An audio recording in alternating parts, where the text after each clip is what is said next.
আসসালামু আলাইকুম। দুপুরের সময় আসলে, তারপরে আমরা খুব গুরুত্বপূর্ণ এবং ছোট্ট একটা টপিক নিয়ে কথা বলবো। সেটি হচ্ছে, আপনারা অতি সম্প্রতি সময় জেনেছেন, এবং এই সমস্যাটা আসলে অনেক পুরনো সমস্যা। সেটি হচ্ছে বিভিন্ন শিক্ষার প্রতিষ্ঠান, এর মধ্যে অধিকাংশই প্রাথমিক বিদ্যালয়ের প্রধান শিক্ষক, বিশেষ করে শিক্ষিকাদের ব্যাপারে প্রচুর অভিযোগ পাওয়া যায় বিভিন্ন সময় যে ওনারা আসলে মানুষের সাথে ভালো ব্যবহার করেন না, দুর্ব্যবহার করেন। আপনারা জানেন, গত কালকে পরশুদিন এর আগে সংবাদ প্রচার হয়েছে, বিশেষ করে স্পেসিফিক যদি বলি তো কাণ্ডবাসা গোয়ালকাঠি স্কুলের হেডমাস্টার উনি দুর্ব্যবহার করেছেন মানুষের সাথে। এটা শুধু কিন্তু গোয়ালকাঠি কাণ্ডবাসা স্কুলের জন্য নয়, এই সমস্যাটি উপজেলা, আমার মনে হয় পুরো দেশেই উপজেলার অধিকাংশ প্রাথমিক বিদ্যালয়গুলোতে অভিযোগ রয়েছে। প্রধান শিক্ষিকারা সাধারণত এলাকার মানুষের সাথে ভালো আচরণ করেন না। এর অন্যতম একটা কারণ হচ্ছে কি, ওনারা সারাদিন তো বাচ্চাদের সাথে খ্যাস করেন, আচরণ তো ভালো করে না। স্কুলের যদি প্রাথমিক বিদ্যালয়ের শিক্ষার্থীদের সাথে ওনারা ভালো আচরণ করতেন, তাহলে আপনি দেখবেন প্রাথমিক বিদ্যালয়গুলো পরিত্যক্ত হয়ে আছে, মনে হয় গোয়ালঘরের মধ্যে কিছু নাই, পোলাপান খুঁজেই পাবেন না। এমন প্রাথমিক বিদ্যালয়ের তালিকা আমাদের কাছে আছে যেখানে পঞ্চম শ্রেণী, দ্বিতীয় শ্রেণী, তৃতীয় শ্রেণীতে 2 জন, 3 জন, 5 জন, 7 জন শিক্ষার্থী আছে, বা 10 জন, কোথাও 20 জন তো খুব একটা পাওয়াই যায় না। অথচ আপনি ওই একই এলাকার কিন্ডার গার্ডেনে যাবেন, কিন্ডার গার্ডেনের বাচ্চাদের শেষ নাই। তাহলে কিন্ডার গার্ডেনে যদি ভিড় হয়, সরকারি প্রাথমিক বিদ্যালয়ে সুন্দর সুন্দর ভবন, পাকা ভবন, ফ্যান, প্রজেক্টর, খেলনা, সব কিছুর পরে শিক্ষিকা, সব উচ্চশিক্ষিত শিক্ষক, তারপরে কোনো শিক্ষার্থী সংকট। এটার অন্যতম একটা কারণ হচ্ছে এই শিক্ষকরা এই সন্তানদের সাথে ভালো আচরণ করেন না, এবং দীর্ঘদিন যাবৎ এই ধরনের বাজে আচরণের যে একটা অভ্যাস, এই অভ্যাসটা ওনাদের ক্যারেক্টারে থেকে যায়, যে কারণে স্থানীয়রাও যখন ওনাদের সাথে কথা বলতে যান, ওনারা খ্যাস আচরণ করেন, খুবই বাজে আচরণ করেন। এক নাম্বার তো সঠিক সময় ওনারা না শিক্ষা প্রতিষ্ঠানে যান, না শিক্ষা প্রতিষ্ঠান থেকে ফেরেন। এরপরে বাচ্চারা ওনাদের কাছে গেলে বাচ্চাদের সাথে ব্যাপক বাজে ব্যবহার করেন। প্রাথমিক বিদ্যালয়গুলোতে এত নারী শিক্ষিকা কেন? এর অন্যতম একটা কারণ হচ্ছে নারীদের ধৈর্য বেশি। ছোট ছোট বাচ্চাদের লালন তারা নিজ সন্তানের মতো, মায়ের মতো মমতা দিয়ে লালন পালন করবেন। এই যে তাদের একটা ধৈর্য শক্তি আল্লাহ তাআলা দিয়েছেন, মূলত এই ধরনের গুণ থেকেই কিন্তু প্রাথমিক বিদ্যালয়গুলোতে আদিকাল থেকে দেখবেন নারী শিক্ষিকাদেরকে অগ্রাধিকার দেওয়া হয়েছে। এর কারণ হচ্ছে পুরুষের মেজাজটা একটু গরম থাকে, বাচ্চাদের সাথে ওনারা দুর্ব্যবহার করে ফেলতে পারেন। এজন্য অধিকাংশ প্রাথমিক বিদ্যালয়ে নারীদেরকে প্রধান শিক্ষিকা বা শিক্ষক হিসেবে বিভিন্ন সময় দেখবেন নিয়োগ দেওয়া হয়েছে। মেধারও বিষয় রয়েছে, নারী কোটার বিষয় রয়েছে, কিন্তু তারপরেও অতি সম্প্রতি, বিশেষ করে এই সময়ে আমরা এটাকে কেন বলছি, কারণ এখন পুরো দেশ যখন সংস্কারের সময়, এটাও আমাদের একটা ইম্পর্টেন্ট ইস্যু, যেই জিনিসগুলো আমাদের সংশোধন করা দরকার। সেটা হচ্ছে এই সমস্ত শিক্ষিকাদের, ওনারা শিক্ষক, মানুষ গড়ার কারিগর, ওনাদেরকে শ্রদ্ধা করে বলছি, আপনারা আপনাদের আচরণ বদলান। যদি আপনারা নিজেদের আচরণকে মার্জিত না করতে পারেন, দুর্জন বিদ্বান হইলেও পরিত্যাজ্য। আপনি শিক্ষিত কিন্তু আপনি দুর্জন, মানুষ হিসেবে খারাপ, মানুষ আপনাকে পরিত্যাগ করবে।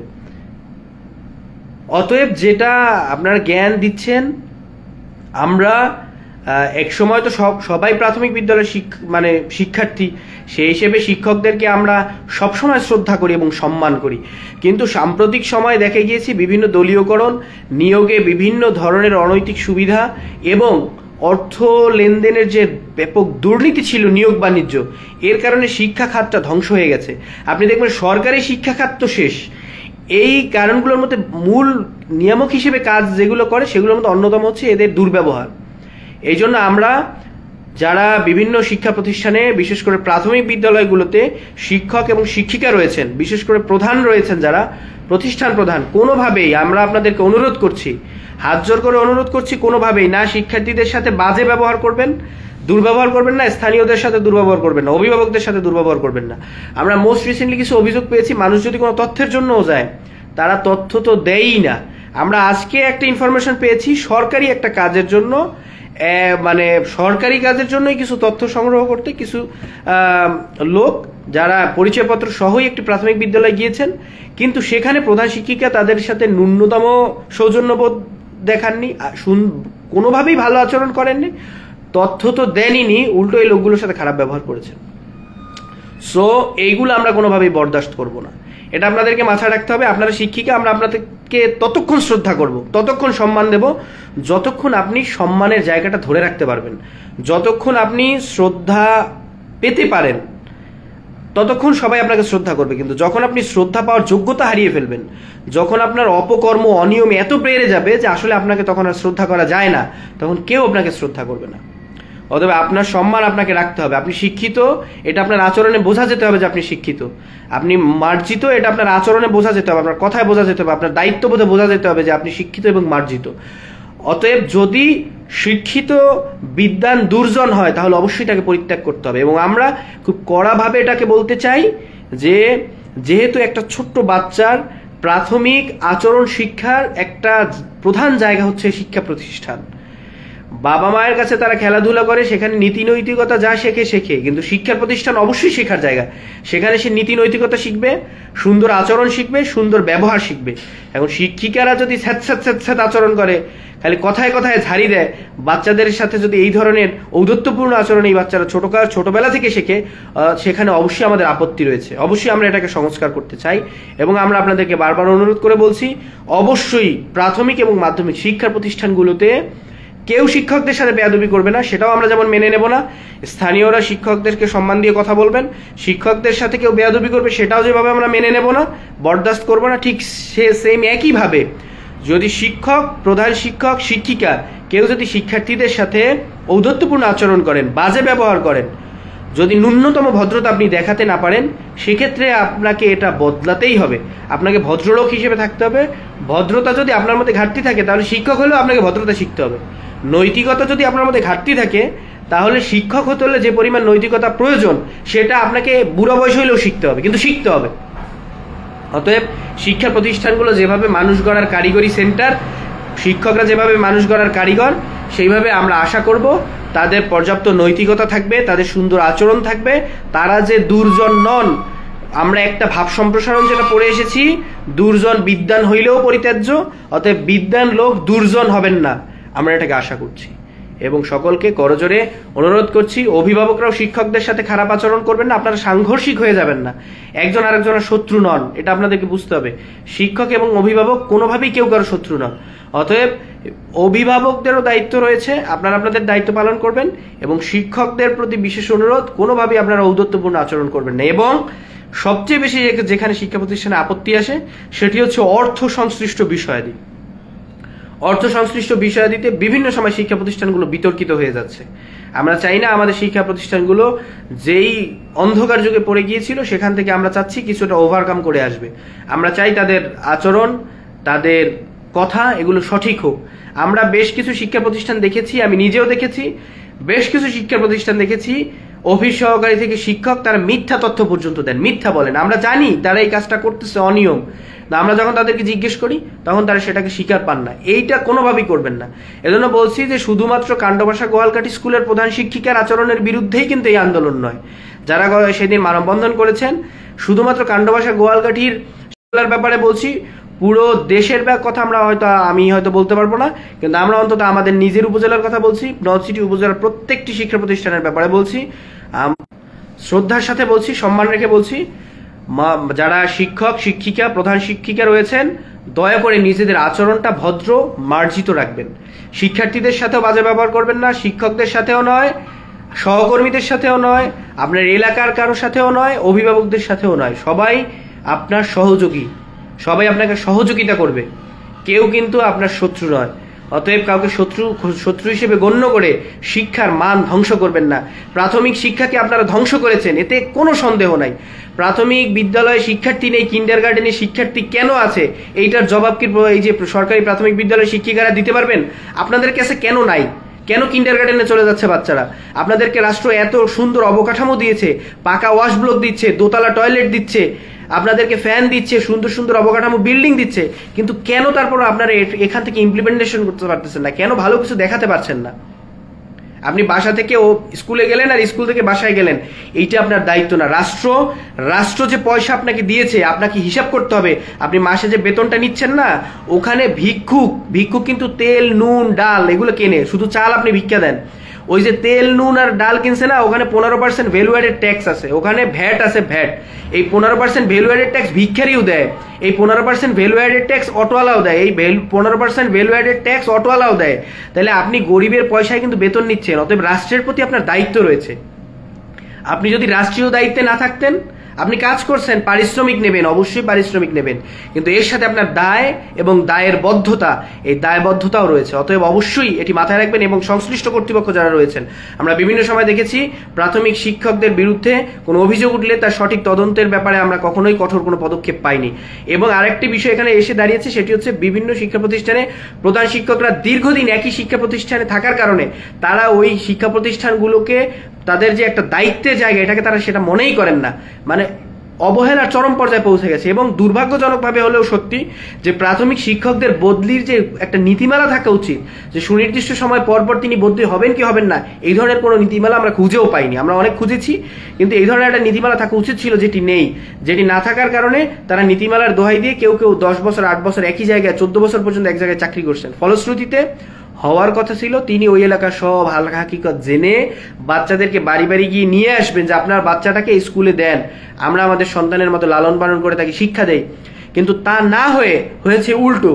দীর্ঘদিন একই স্কুলে থাকার কারণে আমরা এমন অভিযোগ পেয়েছি এবং প্রচুর সাক্ষী রয়েছে, প্রধান শিক্ষক সেই সংশ্লিষ্ট এলাকায় সুদের ব্যবসা করে।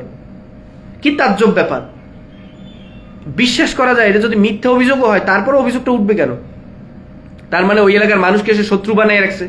এটা তো উচিত না। শিক্ষকরা শ্রদ্ধা এবং সম্মানের পাত্র। অতএব আমরা চাই সেই 30, 40, 50 বছর আগে যেভাবে জমিদারের সন্তানরা শিক্ষকতা করতে করতে ফকির হয়ে যেত, যেভাবে একজন শিক্ষাগুরুর সম্মান এবং শ্রদ্ধা ছিল, আমরা চাই শিক্ষা প্রতিষ্ঠান এবং শিক্ষা পদ্ধতিতে সেই শ্রদ্ধার জায়গাটা ফিরে আসুক, সেই সম্মানের জায়গাটা ফিরে আসুক। শিক্ষক এবং যারাই রয়েছেন শিক্ষা সংশ্লিষ্ট, তাদের প্রতি মানুষের শ্রদ্ধা থাকুক।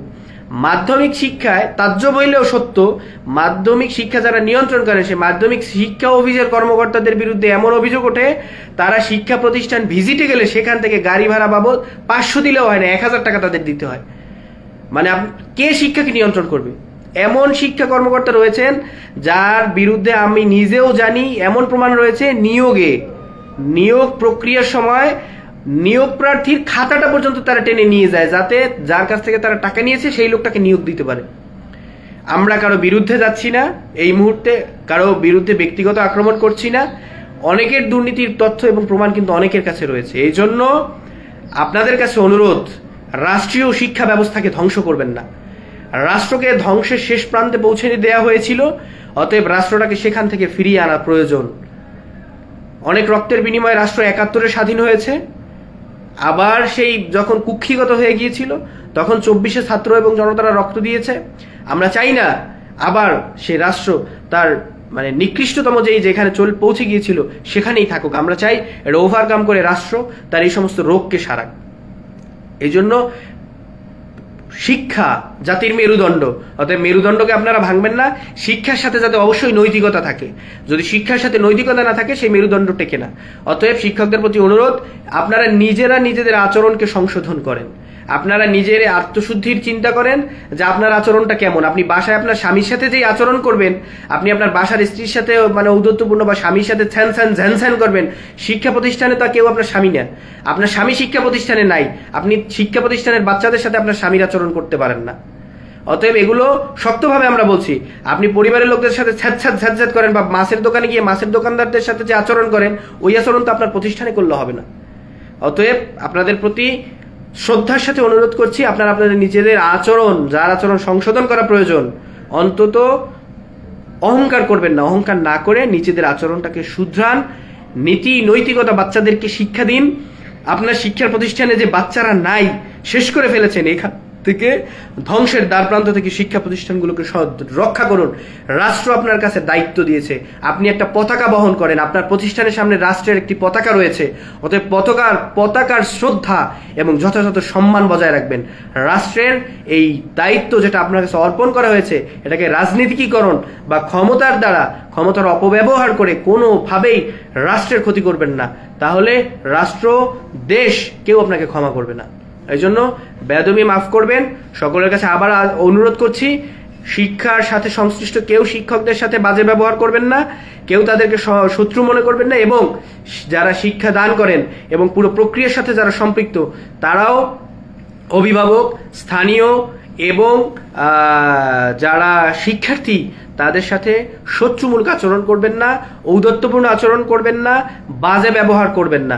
ন্যূনতম সৌজন্য বোধ আপনি ওই শিক্ষার্থীদেরকে শেখাবেন। বাহির থেকে যদি কোনো মেহমান যায় বা কোনো গেস্ট যায়, কোনো অভিভাবক যায়, তাদের সাথে অন্তত দয়া করে ভদ্র ব্যবহার করবেন।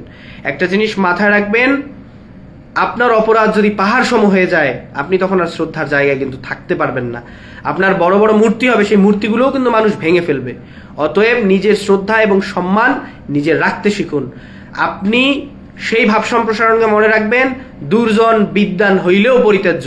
অতএব আপনি বিদ্বান কিন্তু দুর্জন হবেন না। আপনি সজ্জন হন, কেউ আপনাকে পরিত্যাগ করবে না। যদি আপনি বিদ্বান হওয়ার পরেও দুর্জন হন, অবশ্যই সবাই আপনাকে পরিত্যাগ করবে। বেদবি মাফ করবেন।